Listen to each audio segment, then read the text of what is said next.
Now, last week, most of you or some of you already know that the US came out and increased the interest rate hikes by 75 basis point or by 0.75%, which is something that, of course, they are doing or they've been doing to try to curb the high inflation. And now this,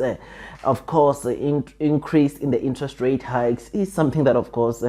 I just read a wonderful article this past weekend that not only will this, of course, will try to curb the inflation or lower the inflation in the US, but it will also lower inflation worldwide, which is something that is incredible because the increase of interest rate hikes in the US also sort of like is a positive thing on South Africa, because you know that the US also imports some or some of the products into SA, which is one of the things that, of course, will definitely get to see us, of course, in our inflation coming down as this 75 basis point come in, which is something that is incredible because as seen on the screen, you'll notice that the article that I just read yesterday, it was indicating that, of course, the increase in interest rate by 75 basis points by the US last week, it will, of course, also try to curb or lower the inflation in South Africa, because the US, like I said, they do import quite a number of things into SA, which is something that, of course, will try to also reduce our inflation here in South Africa, because, like I said, the article that I was reading, of course, indicated that we are going to see, of course, prices of imported products going down due to the high interest rate hikes which the Federal Reserve came out and announced last week. I mean, guys, this inflation is hurting us as consumers, and like I said, it's not the South African problem, it's a problem that is taking place almost worldwide. And yes, I know that a few countries like China, whose inflation is not that bad, but most of the countries worldwide are really struggling with high inflation. I mean, if you had to look at the prices of coal worldwide, it has went up by almost 70%, whereas the price of wheat, it has went up by over 60%, which is something that must just show you, as seen on the screen, that the prices of these products have went up so much already year to date, because this 70%, this over 60% of wheat, it is the increase that we are witnessing or we've witnessed just only this year or year to date, which is something that must just show you that it is really ridiculous to get to see some of the products that we use on a day-to-day going up like this. I mean, prices of oil, again, as in the screen, you notice that it went up almost 30% year to date, which is something that, man, again, it is the main thing that is resulting even the prices of petrol here in South Africa to be so high. And of course, one of the things that, of course, is adding some fuel on things like, of course, wheat,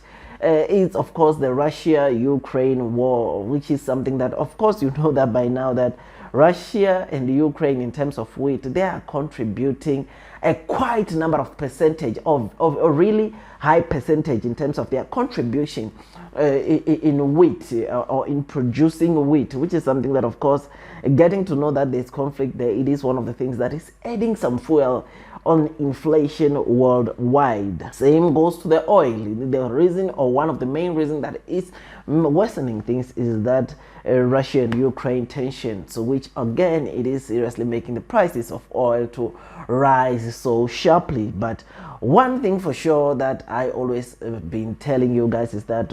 these things are, yes, sort of like short term. In the long term, I believe that everything will stabilize, especially that we are getting to see the Chinese or the Federal Reserve or central banks increasing interest rates and trying to curb this inflation, which is something that, of course, it's always supposed to be taken as a very good sign to say that the sun will shine again. And I mean, here in South Africa, guys, in the second half of this year, already food prices are expected to increase by at least double digits, which is something that, of course, should just tell you that if food is set to increase again here in South Africa by over 10% or by at least 10% in the second half, which is something that, of course, must just show you that we are not out yet in the spider web. The prices of food, prices of fuel, they're still going to rise. And of course, the peak, as for those of you that have been following for some time, you'll notice, or you'll know by now, that I have indicated that most analysts believe that we will reach, or will get to reach, the peak of inflation towards the end of this year. That is in the Q4 of 2022, meaning that right now inflation has not peaked in most of the countries worldwide. We are still going to see prices of petrol going up. We are still going to see prices of food going up, which is one of the things that, of course, getting to see, like the US Fed coming in last week and increasing, or aggressively increasing, the interest rate by 0.75%. It is one of the things that, of course, will help reduce or curb this high inflation. As you remember, or as you know by now, that the US has never increased interest rate hikes like the way they did last week, ever since like the past 28 years, which is one of the things that must just show you that they really want to, or they are serious about taking or curbing or reducing the inflation. Which is something that, of course, it is really amazing. Now, otherwise, with all that, guys, I just thought I should just give you this quick update telling you that it will be better. The fact that we saw the US increasing interest rate by 75 or basis point or 0.75%, it is one of the things that not only will it help, of course, the US, but it will also help us as South African in terms of the products that we receive, or imported products that we receive from the US, because then that will, of course, make the suppliers or the producers to try again and reconsider maybe lowering the prices due to this high interest rate hikes that the Federal Reserve introduced last week. Otherwise, if you enjoyed this video, don't forget to hit that like button, comment and subscribe. And once you subscribe, don't forget to hit that notification bell, so that at least you get notified by YouTube every time I release a new video. Otherwise,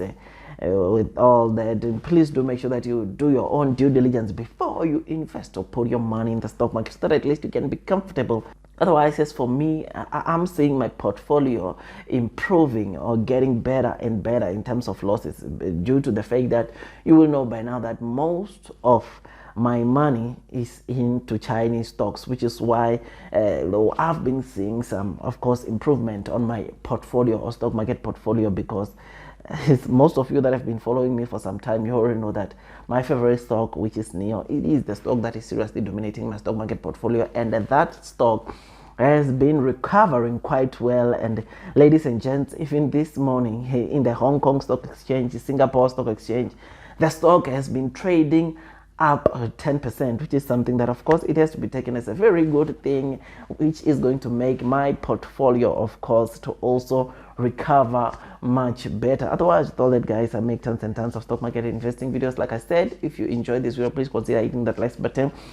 comment and subscribe. And once you subscribe, don't forget to hit that notification bell, so that at least you get notified by YouTube every time I drop a new content. Otherwise, that's all from me, and I wish you nothing but the best in your stock market investing journey. And God bless you all.